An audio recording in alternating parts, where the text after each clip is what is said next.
ஆரம்பிக்கலாமா? என்னடா பார்க்குறீங்க? என்னடா இவ வந்துட்டு குரங்கு குட்டியை காமிச்சிட்டு ஆரம்பிக்கலாமான்னு கேட்குறான்னு பார்க்குறீங்களா? அவன் என்னோடய ஃப்ரெண்டு. எங்கள் வீட்டுக்கு தேடி வர ஆஞ்சநேயர். சரிங்களா? இந்த மாதிரி 4 பேர் வருவாங்க. நேற்று 2 பேர் வந்திருந்தாங்க. 2 பேர் வந்து பண்ணுற அட்டகாசத்தை நீங்களே பாருங்களேன். அவங்க என்ன பண்ணிகிட்ருக்காங்கன்னு பாருங்களேன். வந்து காகத்துக்கு சாதம் வச்சுருக்கிறத எடுத்து சாப்பிட்டுட்டு அங்கே இருந்த தண்ணியை குடிச்சிட்டு ஒருத்தன் மேலே ஏறி போய் உட்காந்துக்கிட்டான். நாங்கள் வெளியில் வந்த உடனே எப்படி இருந்தாலும் மிருகங்களுக்கு வந்துட்டு மனுஷங்களை பார்த்தா ஒரு பயம் இருக்க தானே செய்யுது. நம்மளை விட இங்கே பெரிய மிருகம் இருக்குது, அவங்கக்கிட்ட நம்ம ஜாக்கிரதையாக இருக்கணும் அப்படிங்கிற ஒரு பயம் வந்துடுது இல்லையா?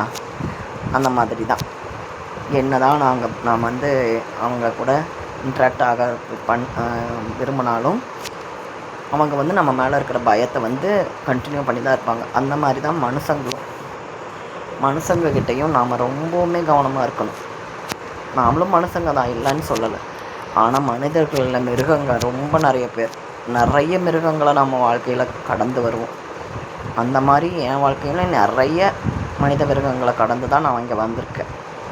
இப்போது எல்லாரையும் நான் குற்றம் சாட்டுறதுக்காக இதை சொல்லலை. நானும் அந்த மனித மிருகங்களில் ஒருத்தியாக கூட இருக்கலாம். ஏன்னா நம்மளை வந்துட்டு நாம் வந்துட்டு ஜட்ஜ் பண்ணுறதை விட அடுத்தவங்க ஜட்ஜ் பண்ணுற அளவுக்கு நாம் விட்டுறோம் இல்லையா? அந்த மாதிரி தான் என்னையும் ஒருத்தங்க ஜட்ஜ் பண்ணியிருக்கலாம். இப்போ நான் ஜட்ஜ் பண்ணலையா மனித மிருகங்கள்ன்ட்டு? அதை எதுக்காக சொல்கிறோம்? நம்ம வாழ்க்கையில் நாம் வந்து நேர்மையாக இருக்கணும்னு நினச்சாலும் நம்மளை வந்துட்டு இந்த வாழ்க்கைன்ற பெருங்கடலில் போட்டு நம்மளை மூழ்கடிக்க பார்க்குற நிறைய பேர் இருக்காங்க. அதில் நான் நிறைய அனுபவிச்சாங்கிற ஒரு உண்மையான ஒருத்தியாக தான் நான் இங்கே வந்து நிற்கிறேன்.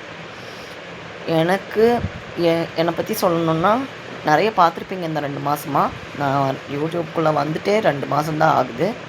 மே 8 தான் நைட்டு 10:30 தான் நான் ஒரு ஷார்ட்ஸ் போட்டேன். அதுவும் ஒரு மன உளைச்சலில் இருந்தப்போ எனக்கு தோணின விஷயம். இதை வந்து இன்றைக்கி நான் வந்து வராகி அம்மாவோட ஷார்ட்ஸ் போடணுங்க அந்த நிமிஷத்தில் எடுத்த முடிவு. யூடியூப்பில் நான் ஒரு ஷார்ட்ஸ் போட்டேன். அது உடனே 500 வியூஸ்க்கு போச்சு. எனக்கு என்னன்னு தெரில. அப்போ இருந்து நான் கண்டினியூஸாக நான் இது யூடியூபருக்குள்ளே வந்து யூடியூபராக ஆவேனால எனக்கு தெரியாது.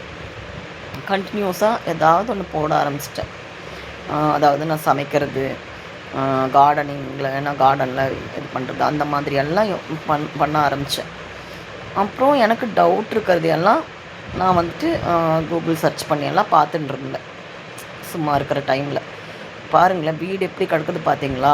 அந்த மாதிரி ஒரு சுச்சுவேஷனில் தான் நான் இருந்தேன். ரொம்ப மன உளைச்சல்லையும் மனநோயாளின்னு கூட வச்சுக்கலாம். நீங்கள் சொல்கிறவங்க அப்படி தானே சொல்லுவாங்க. 24 மணி நேரத்தில் 20 மணி நேரம் படுத்தே கிடக்கிற ஒருத்தியை என்னன்னு சொல்லுவாங்க. ஆனால் அவளுக்குள்ளே இருக்கிற வலியும் வேதனையும் யாருக்கும் தெரியாது. அவளுக்கு என்ன கேடு? அவள் நல்லா ஜாலியாக இருக்கா. அவள் என்ன சாப்பிட்டு தூங்குற வேலை தான். அவளுக்கு என்ன? புருஷன் சம்பாதிச்சு போடுறான், படுத்துட்டு தூங்குற வேலை தான் அப்படிங்கிற. அதாவது ஒரு லேடி வந்து ஹோம்மேக்கராக இருந்தால் லேடிஸ்க்கே பொறுக்கிறது இல்லை. முதல் ஜென்ஸை விடுங்க. பெண்களை பற்றி பெண்களே வந்து புரிஞ்சுக்கிறது கிடையாது. அவங்க ஏன் இப்படி இருக்காங்க, எந்த மன உளைச்சலில் இருக்காங்க, அவங்கள இப்படி நம்ம ஜட்ஜ் பண்ணக்கூடாதுன்னு அவங்களுக்கே தெரியறது இல்லைங்கிறப்போ நாம் வந்துட்டு மற்றவங்க சொல்கிறதுல எந்த ஒரு பிரயோஜனமுமே கிடையாது. நான் இந்த வீடியோஸ் எல்லாம் ஏன் ஆட் பண்ணி உங்களுக்கு கொடுக்குறேன்னா, இதுதான் நான் என்ன மாதிரி பெண்கள், என்னை மட்டும் நான் சொல்லணுன்ட்டு வரல. என்ன மாதிரி பெண்களுக்கான வாழ்க்கை இது தான். முடிஞ்சாலும் முடியலைனாலும் அவங்க வந்து அவங்களோட வேலைகளை செஞ்சு தான் ஆகணும். என்னோட வாழ்க்கையில் நான் வந்து பாதி தூரத்துக்கு மேலே 3/4 தூரமே வந்துட்டேன்னு சொல்லலாம். சரிங்களா? அதில் பாதி தூரத்துக்கு மேலே கஷ்டத்தை தான் அதிகமாக அனுபவிச்சிருக்கேன். கல்யாண வாழ்க்கைக்கு முற்பகுதின்னு பார்த்தோன்னா நான் ரொம்ப ரொம்ப ஜாலியான பொண்ணு.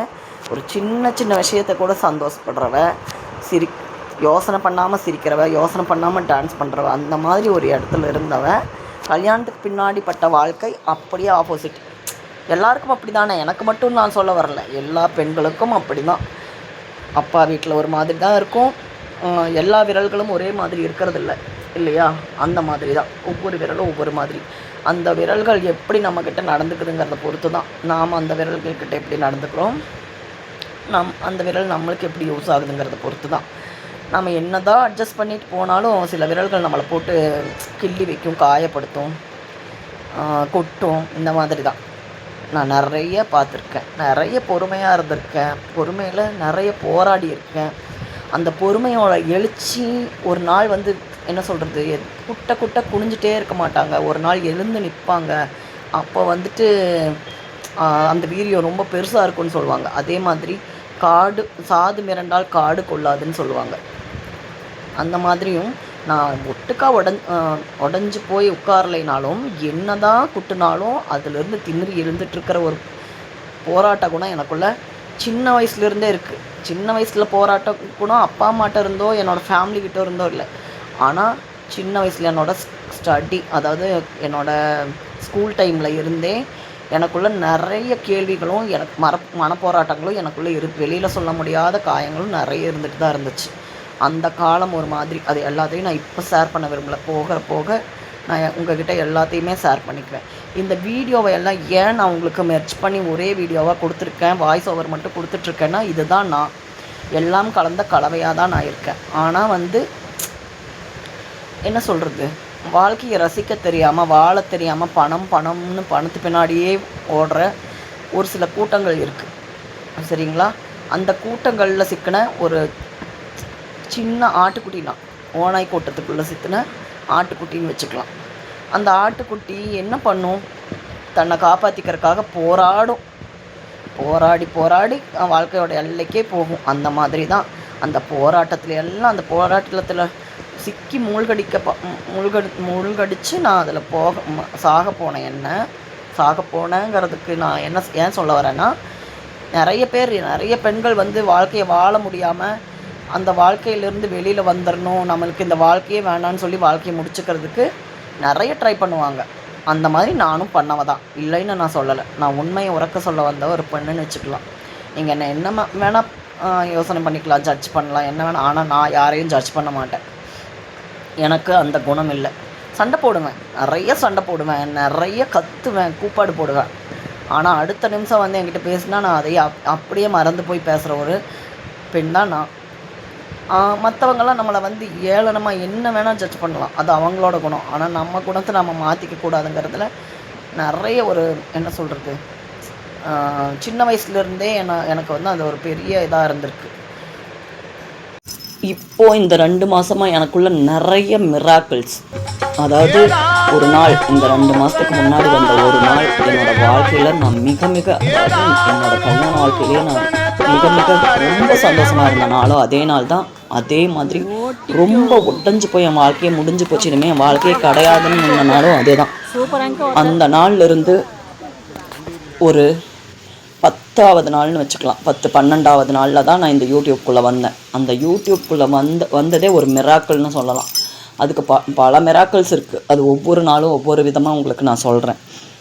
ஆனால் வந்துட்டு ஒரு பெண்ணோட நாம் கஷ்டப்படுறோன்னு சொன்னால், நம்ம வாழ்க்கையில் நம்ம நிறைய கஷ்டப்படுறோன்னா கண்டிப்பாக ஒரு நாள் அதுக்கான உழைப்பு, நம்ம கஷ்டத்துக்கு, அந்த நம்ம பட்ட வேதனைகளுக்கு, போராட்டங்களுக்கு, நம்ம கொடுத்த நம்மளோட என்ன சொல்கிறது, நம்மளோட அன்புக்கு எல்லாத்துக்குமே ஒரு நாள் ஒரு விடை கிடைக்கும்.